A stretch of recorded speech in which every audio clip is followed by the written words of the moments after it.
So you see all your friends making all these bukus of money in crypto just playing video games and you want to get into it. But you don't know nothing about crypto or blockchain, so you don't know how. Well, lucky for you, that's what Layzee's here for. I'm Layzee, and this is Betterment, where we aim to mint a better life on a daily basis. And today, I'll be discussing ways to enter the blockchain gaming industry. I'd like to start off by saying I am not a financial advisor, and this is by no means financial advice, just financial opinion. And the way that I'm gonna break your DeFi play to earn gaming cherry is to do just that. Show you a play to earn game called Sandbox. This is the edge of the abyss, guys.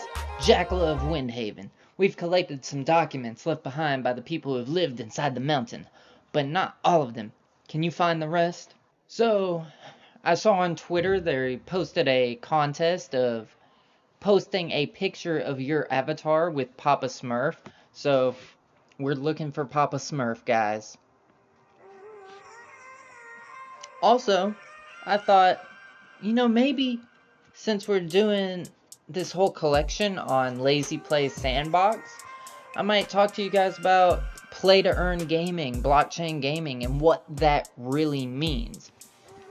So, jumping right into it, blockchain gaming allows you to get on here and play games to earn because it is decentralization from the developers.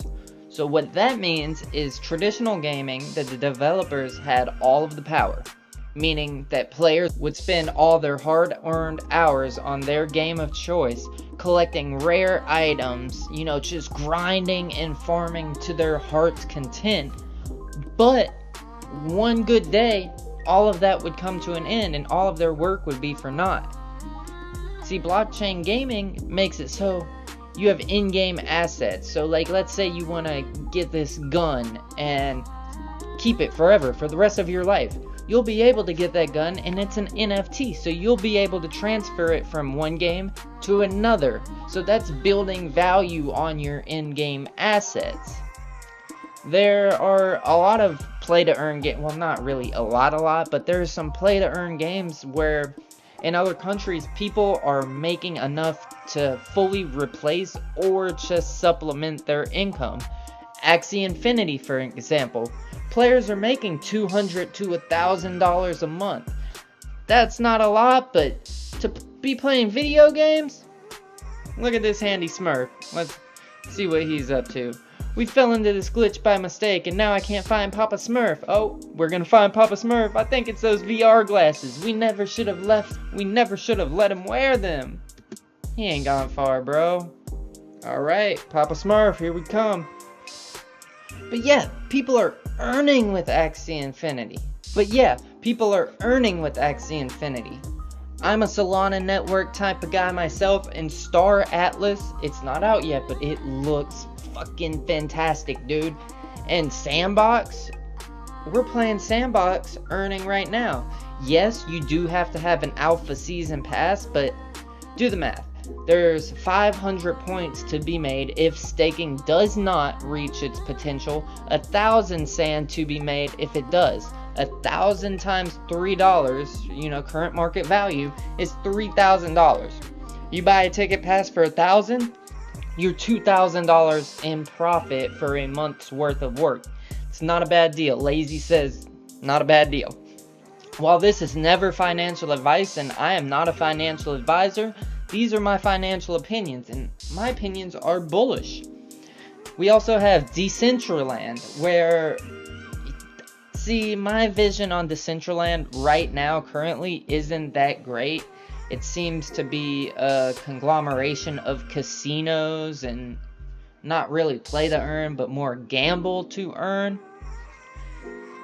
Another play to earn game that I've been looking at and playing a little bit is Splinterlands. It's a card game, and now this one does have a little bit of an entry fee. You have to, get a good collection going before you can really handle some better players. It's a card game, so, I played Magic the Gathering when I was younger, and there's always that one dude who has a better deck than you, and there's just not really much you can do. So, some of these play-to-earn opportunities are kind of hard to get into due to the initial investment. And I know, I get it. It's hard to believe that you can make money playing video games. I didn't believe it myself. I've jumped into this metaverse, and I'm happy I did, y'all. Like, life's not that bad when you make money playing video games. And then you may ask, how are these NFTs in these games actually worth anything? And how do devs have the money to be handing out to people playing their games? Well, I'll answer the questions respectively.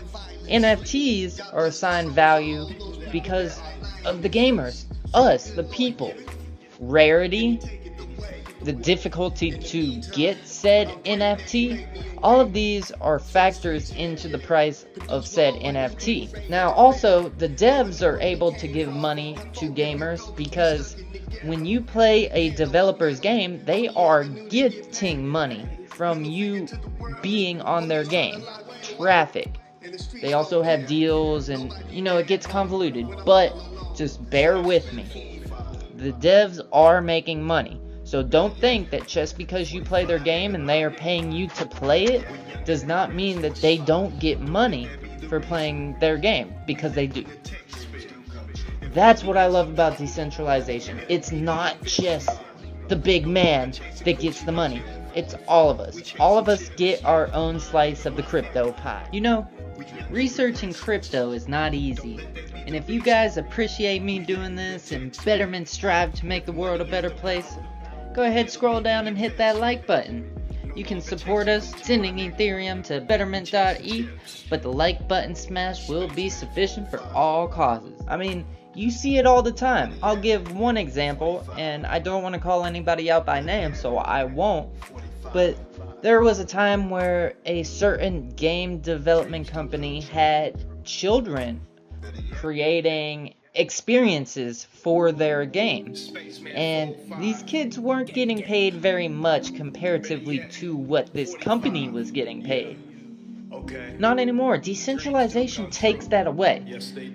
There's a reason I'm pushing this, guys. There's a reason why Layzee thinks that this is the way of the future, knows that this is the way of the future, because there's got to be a time where we stand up as a human race and say enough's enough. We put in the work, and it's our turn to see the golden pot Apple and Meta and all of the big names have seen for all of these years. It's our time. You can look back as far as mankind has started. Democracy has really not been much except a dream. There's always the saying that, yeah, we are equal, but are we really equal? And that's really what decentralization aims to do. So, blockchain gaming, are we there yet? Not all the way. We don't have AAA games on here yet, and, even playing the Sandbox, it's great. I have a lot of fun with it. But is it on the same level of maybe like World Hunter or Fortnite? Not yet, but I guarantee it will be. Super, super, super bullish on Sandbox, guys. And not to mention, another way, let's go back to the developers and how they make money and how they let you make money. They have tokens that if you stake with them and lock up their token or let's say Ethereum or Matic in the case of Sandbox, they have a treasury where they have the tokens that you locked up in which they can use to invest and make plays to grow their company. We want companies like this to grow. I do. I want companies like this to grow because that means I'm going to grow. I'm in this sector and I'm in it hard, and I'm behind this 100%. The metaverse is here. Now, will it happen on Ethereum? Will it happen on Solana, Polygon? We don't know. I can't tell you for sure. I really hope that Ethereum gets it all together and that the merge happens, because I'm not going to pay $50 a transaction for gas. It's not happening. It's crazy. Now, Solana, the reason why I love Solana, guys, is I've never once had a problem with the network. No fees, virtually, like 0.0004 cents. Like, I can handle that fee. It's not $50. Polygon has been a breeze, a little bit longer processing times than Solana. We want blockchain games to be built on a chain that can handle them. Ethereum has its purpose, don't get me wrong. Maybe for big investors who move big sums of money around and makes the network more inaccessible to smaller investors, that's fine. Now, for gaming, there's a lot of transactions that go on. I mean, a lot. So we want a chain that can handle this, has the throughput to handle the transactions of a gamer society. And my vote for that is obviously Solana. Sandbox is doing really well. They incorporated Matic and Polygon, and I just think that's a great decision on their part. Really, the cross-platform games are, in my book, going to be the big succeeders.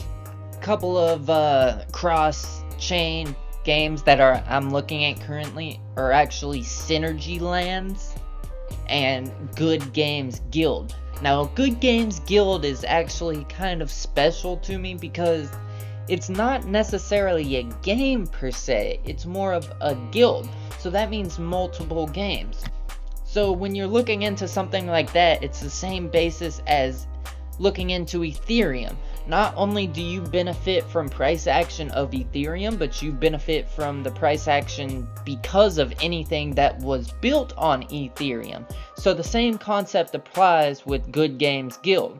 Again, guys, I'm so extremely bullish on Solana play to earn games because we have like so many AAA, claim to be AAA titles coming out that I can't even contain myself.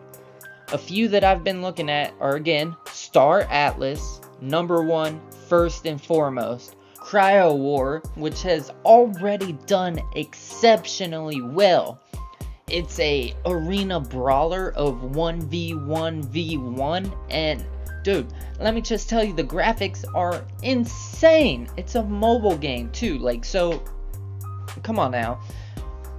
Then the last one I'm gonna mention on the Solana chain is Aurora, which, if you've done any looking into NFTs on Magic Eden, you will know what Aurora is because they've already released their NFT project of profile picture type avatars, which will be able to be used in the game. It's a JRPG desktop play to earn game. You know, Layzee doesn't bring you this for no reason, guys. I strongly urge you to look into this. Do your own research. I cannot stress that enough. Do your own research. Don't just ape in because Layzee says so. I mean, I do this research for you guys. But yeah, do your own research. Play to earn gaming is the way of the future. Blockchain is what everything's going to. We're still so extremely early in all of this. It's absolutely insane. And it's hard to tell that we're early. You know, I get on these games and I'm like, whoa. And then I find out a new project that's only 2 weeks old and I'm like, oh man, I'm so late. But no, man, we are so early. What's the market cap on gaming right now? It's like barely anything. Yeah, I just pulled it up to make research thorough, and we're at a 15.9 billion market cap. So we are so early. That's not even a lot. You look at Apple and they have over $1 trillion market cap, yada yada yada. And this is all of GameFi right here. Every single blockchain game is only at 15 billion right now. So you do the math. Even just to get to a 1.5 trillion valuation is a 100x. So So pick some game coins, look into it, do some research. Gala is an awesome company. The people that started Farmville on Facebook, that's Gala. They have a game called Townstar. Make a lot of money with Townstar. Axie Infinity, people in Africa are making a living on it. Alluvium. What else do we have? It's not on the top. Seedify is a good company as well. Check them out. And it's not on the top, but also look into Spin Top. They're a low altcoin, but they do look pretty awesome. There's the Smurf.